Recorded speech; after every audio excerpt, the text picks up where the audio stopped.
주님께서 여러분과 함께 또한 사제의 영과 함께 루카가 전한 거룩한 복음입니다.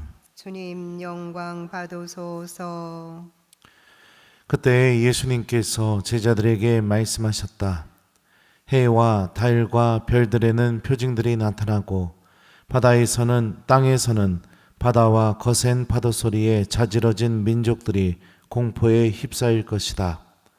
사람들은 세상에 닥쳐오는 것들에 대한 두려운 예감으로 까무러칠 것이다. 하늘의 세력들이 흔들릴 것이기 때문이다. 그때 사람의 아들이 권능과 큰 영광을 떨치며 구름을 타고 오는 것을 사람들이 볼 것이다. 이러한 일들이 일어나기 시작하거든 허리를 펴고 머리를 들어라. 너희의 속량이 가까웠기 때문이다. 너희는 스스로 조심하여 방탕과 만취와 일상의 근심으로 너희 마음이 물러지는 일이 없게 하여라. 그리고 그 날이 너희를 덫처럼 갑자기 덮치지 않게 하여라. 그날은 온 땅 위에 사는 모든 사람에게 들이닥칠 것이다. 너희는 앞으로 일어날 이 모든 일에서 벗어나 사람의 아들 앞에 설 수 있는 힘을 지니도록 늘 깨어 기도하여라. 주님의 말씀입니다. 그리스도님 찬미합니다. 오소서 성령님, 새로나게 하소서. 너희는 앞으로 일어날 이 모든 일에서 벗어나 사람의 아들 앞에 설 수 있는 힘을 지니도록 늘 깨어 기도하여라. 안녕하세요. 예. 이게 왜 이래? 예. 대림 시기가 시작됐어요. 그죠? 우리 전례력으로는 이제 새해가 시작되었습니다. 대림 시기는 무엇을 하는 시기일까요? 신부님은 왜 이제 보라색으로 입었을까요? 보라색은 회개, 보속 이런 걸 의미하죠. 정화. 예. 회개하는 시기입니다.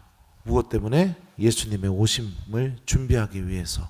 그래서 성탄만 준비하는 시기가 아니라 우리가 예수님의 재림, 예수님과 다시 만나게 되는 사람이라는 걸 기억하는 시기가 대림 시기입니다. 오늘 복음 말씀 어떻게 들렸나요? 1번 엄청 무섭게 들렸다. 2번 희망이 가득 차고 내가 하나님을 믿기를 참 잘했구나 이런 생각이 들렸다. 몇 번이에요? 2번. 네, 그럼 다행입니다. 무섭게 들렸다면 여러분들 삶을 바꾸셔야 돼요. 바꾸셔야 됩니다.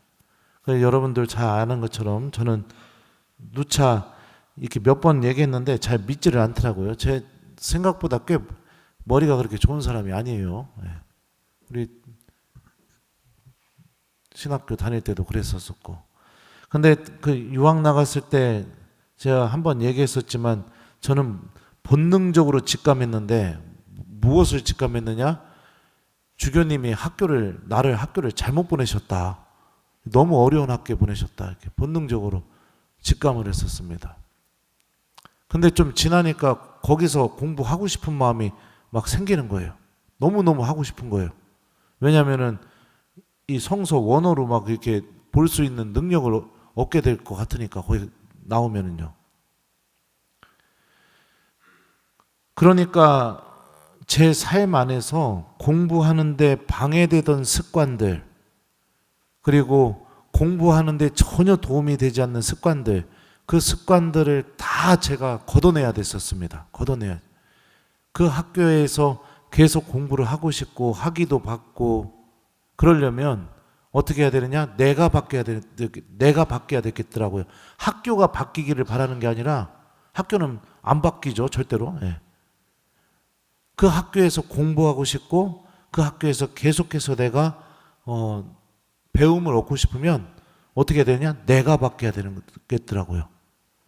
잠자는 시간도 줄이고 남들보다 이해력과 암기력이 떨어지기 때문에 주머니에는 항상 단어장을 고무줄에 말아가지고선 넣고 다니고, 한 번은 버스에 앉아가지고 히브리어 단어장 시내버스 타가지고 막 이렇게 학교 가기 전에 보면서 가고 있는데 옆에 이태리 할머니가 탔었어요. 근데 그걸 열심히 지켜보더라고요. 그러더니 저한테 말을 거는 거예요. 이게 뭐냐? 그래갖고 히브리 말이라고 그랬더니 너는 왜 히브리 말을 이태리 와서 공부하냐? 저한테 그러는 거예요. 굉장히 힘들었었습니다. 노는 거 좋아하는 습관 버리는 거, 게으른 습관 버리는 거, 하루를 온전히 책상에 앉아가지고 공부하는 습관을 들이는 거, 잠을 줄이는 거, 남들이 놀러 가자고 해도 거절하고 책상에 앉아서 혼자 꿋꿋하게 볼펜을 쓰면서 그러는 거.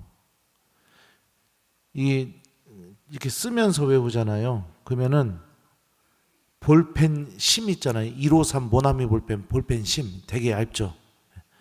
하나 1년에 이 정도씩 썼어요. 꽉꽉 이렇게 눌렀을 때 이 정도씩에. 그 볼펜을 무진장 많이 저기 했던 거죠. 그리고 나서 공부를 마치고 한국에 들어올 때 얼마나 기뻤나 모릅니다. 일부러 성적표도 학교에서 떼어달라고 해가지고 성적표 떼어서 학위증도 받아가지고 교구장 주교님 만날 때 성적표까지 같이 드렸어요. 왜 그랬을까요? 칭찬받고 싶어서. 칭찬받고 싶어서. 만약에 거기 학교 떨어졌다면 주교님 만나러 가는 제 발걸음이 어땠을까요? 내 주교님한테 뭐라고 말해야 되나? 주교님, 저는 원래 이런 사람입니다. 그냥 사람을 잘못 선택하셨습니다. 뭐 이렇게 말해야 될까요? 근데 아니더라고요, 여러분들.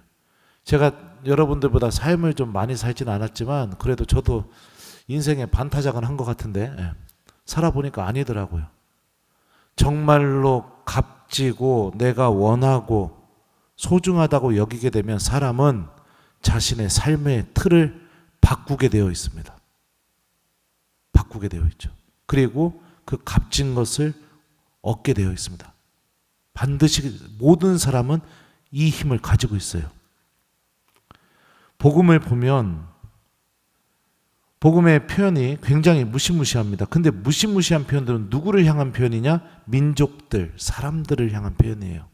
보면은 예수님을 만나는 순간이 민족들에게는 어떤 순간이냐? 공포에 휩싸일 것이다. 이것도 어떻게 또 다시 번역할 수 있냐면 당혹함에 휩싸일 것이다. 곤혹에 휩싸일 것이다. 불안에 휩싸일 것이다. 걱정에 휩싸일 것이다. 이렇게도 번역이 가능합니다. 거기서 그렇게 죽도록 공부하니까 이렇게 강론할 수 있는 거예요. 사람들, 주어가 사람들, 이 문장은 어떻게 되느냐? 까무러칠 것이다. 예수님 만나는 순간이에요. 이것도 어떻게 번역이 가능하냐? 기절할 것이다. 실신할 것이다. 졸도할 것이다. 마지막 숨을 내쉴 것이다. 이렇게도 번역이 돼요. 근데 주어가 너희. 다시 말하면 예수님의 말씀을 듣고 있는 사람들, 너희. 그 너희가 주어인 문장은 어떻게 오늘 복음에 등장하느냐? 이러한 일들이 일어나기 시작하거든 허리를 펴고 머리를 들어라. 너희의 속량이 가까웠기 때문이다.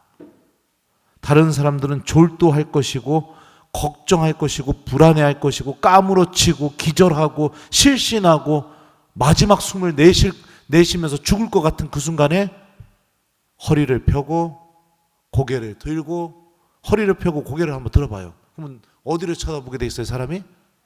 하늘. 하늘에 누가 오고 계시죠? 예수님이 오고 계시죠. 그 예수님을 바라봐라. 왜요? 너희의 속량이 가까웠기 때문이다. 속량이라는 건 뭐냐면 내가 아주 쉽게 설명하는 거예요. 내가 무진장 큰 잘못에서 감옥에 갇혔어요. 그걸 내 힘으로 해결할 능력이 없어요. 근데 누군가가 나타나서 죄값도 치러주고 그 죄로 인해서 해결할 수 없었던 모든 것을 그 사람이 다 해결해 주는 거. 이게 속량입니다. 우리가 그동안 지은 죄에 대한 이 죄값을 우리들이 해결할 수가 없죠. 근데 주님이 오시는 그날이 그 죄값을 다 해결해 주고 내가 하느님 나라로 들어가는 그 순간이라고. 그러니까 허리를 펴고 머리를 들고 너의 구세주로 찾아오시는 주님을 맞이하라고 예수님께서 말씀해 주시는 것이죠. 하느님께서 주시는 이 영적인 생명을 얻고 싶은 사람들은 삶을 변화시키게 되어 있습니다. 분명히 변화시키게 되어 있습니다. 그런데 그 하느님께서 주시는 영적인 생명에 별 관심이 없으면 바뀌질 않아요. 변화가 일어나지 않아요. 그러면은 예수님을 만나는 그 순간이 어떨까요? 내가 주님께 이미 하느님 나라를 약속받았음에도 불구하고, 주님께 하느님의 자녀라는 그 지위를 얻었음에도 불구하고, 내가 예수님 속량의 대상임에도 불구하고 혹시라도 불안하거나 공포에 휩싸이거나 내 영혼이 까무러치거나 실신하거나 졸도하거나 그런 모습으로 주님을 만날 것 같다면, 사랑하는 우리 교회 여러분들, 이 대림 시기부터 이제 나의 삶의 습관을 바꿔야 됩니다. 바꾸셔야 됩니다. 하느님 믿고 계시죠? 그러면 바꿔야 돼요. 그래야 우리가 삶을 다 마치고 주님을 만나는 그 순간이 허리를 펴고 머리를 들고 주님을 기쁘게 만날 수 있는 순간이 되는 겁니다.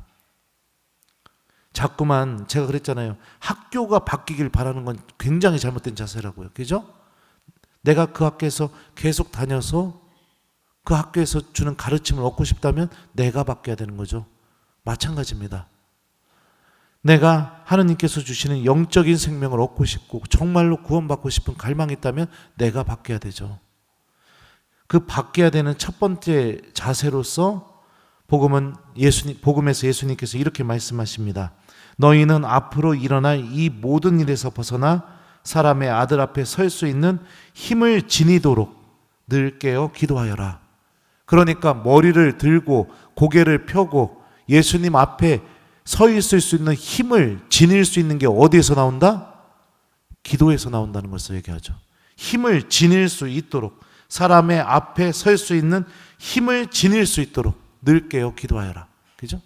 그러니까 내가 예수님을 기쁘게 만날 수 있는 이 힘은 기도에서 나옵니다. 제가 여기저기 강의 많이 다니고 고해성사도 줘보고 그러면서 느끼게 된 게 뭐냐면, 생각보다 교우들이 꽤 기도하지 않더라고요. 주일미사 한 대 이외에는 집으로 돌아가서 다음 주 주일미사까지 기도하지 않는 신앙인들이 너무나 많습니다. 너무나 많아요. 참 신기해요. 하느님은 믿고 있다고 고백하는데 기도하지 않아요. 이거에 대해서 어떻게 생각해야 될까요, 우리가요? 영원한 생명을 믿고 있다고 얘기하면서 기도하지 않아요. 이게 뭐랑 똑같냐? 시험 날짜는 다가오는데 공부하지 않으면서 그러면서 나 걱정하지 마라, 나 시험 통과할 거다, 이렇게 얘기하는 거랑 똑같다고 볼 수 있죠. 대림 시기는 기도를 회복하는 시기입니다. 기도하는 삶, 신앙인의 본래의 모습. 기도는 하느님에 대한 사랑을 우리에게 가르칩니다. 그리고 그 사랑이 점점 커져서 하느님에 대한 믿음이 더욱더 커지게 해줍니다.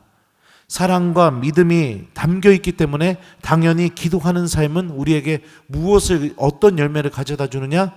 하느님 말씀이 들리고 그 말씀을 실천하고 싶은 열망을 우리에게 가져다 줍니다. 근데 기도가 사라져버리게 되면 하느님에 대한 사랑도 주님에 대한 믿음도 점점 그 불이 꺼져버리기 때문에 하느님의 말씀도 전혀 기억나지 않고 실천하고 싶은 마음도 없어지게 됩니다. 여러분들과 제가 같이 산 지 이제 3년이 다 돼가요. 그죠? 네, 3년이 다 돼갑니다. 3년 동안 한결같이 제가 여러분들을 사목했던 거는 하느님 말씀 듣는 신앙인, 실천하는 신앙인, 성체 앞에 머무르는 신앙인, 미사를 사랑하는 신앙인, 고해성사를 사랑하는 신앙인, 이 4개밖에 없어요. 말씀, 미사, 성체, 고해성사. 근데 3년이 이제 거의 다 지나고 나니까 변화되는 교우들이 눈에 보이기 시작합니다. 변화되는 교우들. 그래서 너무 보람이 돼요, 사제로서. 근데 또 3년이 지나다 보니까 제 앞에서 웃고 악수하고 좋은 말 하지만 꿈쩍도 하지 않는 신앙인도 눈에 다 보이기 시작합니다. 꿈쩍도 하지 않는 신앙인. 제가 언젠가 강론 때 한번 얘기했어요. 전에 있던 본당에서 5년 동안 제가 부임한 첫날부터 떠나는 날까지 단 한 번도 복음 말씀 얘기해 주지 않은 교우들도 있었다고요. 우리 본당에도 3년 동안 그런 교우들이 있더라고요. 단 한 번도 꿈쩍도 하지 않고 변화도 되지 않고. 근데 저 만나면 막 웃어요. 악수도 해요. 안부도 물어요. 근데 신부님이 예수님께로 데려가려는 그 길은 절대 한 발자국도 내딛지 않습니다. 꿈쩍도 하지 않는 신앙이 이제 보이기 시작합니다. 다. 이 독서 말씀 들어볼까요? 여러분은 어떻게 살아가야 하는지, 어떻게 해야 하는지, 하느님 마음에 어떻게 해야 하느님 마음에 들 수 있는지 우리에게 배웠고 또 그렇게 살아가고 있습니다. 더욱더 그렇게 살아가십시오. 우리가 주 예수님의 권위로 여러분에게 지시해 준 것들을 여러분은 잘 알고 있습니다. 어떻게 하느님 마음에 드는 삶을 살아야 되는지 바울에게 이미 다 배웠다는 거예요. 예수님의 권위로 지시해 준 그 말씀들을 계속해서 잘 지키면서 잘 알고 있으니까 실천하면서 살으라고 바오로가 얘기하고 있습니다. 그러면은 바오로가 데살로니가 신자들에게 전해준 게 무엇일까요? 복음이죠. 주님 말씀이죠. 어떻게 살아야 하는지, 어떻게 해야 하느님 마음에 들 수 있는지 잘 알고 있다. 그거는 어떤 삶이에요? 주님 말씀 기억하고 실천하면서 사랑의 열매를 맺어내는 삶이죠. 그러니까 결국에 오늘 말씀은 기도하는 삶, 그리고 주님의 말씀을 기억하고 실천하는 삶. 이게 다시 오시는 예수님을 내가 기쁘게 허리를 펴고 불안해하지 않고 머리를 들어서 내가 걱정하지 않고 나를 구원하러 오시는 그 예수님을 아주 큰 희망과 기쁨 안에서 맞이할 수 있는 힘을 길러준다는 게 우리에게 오늘 말씀이 알려주고 있습니다. 대림 시기를 시작하는 첫날 우리에게 알려주고 있어요. 그러면 대림 시기를 어떻게 살으라고 하느님이 우리에게 제시해 주시는지도 알 수 있겠죠. 기도하는 삶, 그 다음에 주님 말씀을 기억하고 실천하는 삶. 이게 여러분들 대림을 시작하는 우리들에게 제일 먼저 우리가 회복하고 반드시 내 습관을 고쳐서 얻어야 할 모습인 겁니다. 우리 모두 이미 예수님의 그 속량의 주인공들이고 하느님 구원의 주인공들이라는 걸 기억하면서 이 대림식이 예수님의 오심을 성실하게 잘 준비해 나가는 그런 은총의 시간으로 걸어 나갔으면 좋겠습니다. 변화되지 않고 바뀌지 않고 꿈쩍도 하지 않고. 그런다면 도대체 그 사람을 누가 주님께로 데리고 갈 수 있겠습니까? 누가요? 본인에게 달려있는 겁니다. 아무리 훌륭한 신부님, 아무리 훌륭한 사목적인 기술, 사목 계획 다 소용없습니다. 본인, 내 마음, 내가 하느님의 구원을 얻고 싶다. 이 열망이 있어야 모든 것이 가능해지겠죠. 기도는 이 열망을 키워줍니다. 말씀은 그 열망이 가리키고 있는 하나님을 만나고 체험해주게 됩니다. 본당 시모님 사목지표는 이 열망을 잘 채울 수 있게 도와주는 고 있습니다. 자, 대림식이 우리 주님을 맞이할 준비를 잘 해나가는 우리 본당 교우들이 되었으면 좋겠어요. 숙제 드립니다. 이번 한 주 동안 예수님이 늘 깨어 기도하여라 라고 말씀하셨죠? 기도를 회복하는 이번 주가 되었으면 좋겠습니다. 아침 기도, 저녁 기도, 삼종 기도, 묵주 기도 천주교 신자면 기본적으로 이건 해야겠죠. 그죠? 매일매일 좀 이렇게 기도할 수 있도록 기도하는 삶을 회복하는 한 주를 보내기, 요거를 숙제로 드려요. 너희는 앞으로 일어날 이 모든 일에서 벗어나 사람의 아들 앞에 설 수 있는 힘을 지니도록 늘 깨어 기도하여라. 아멘.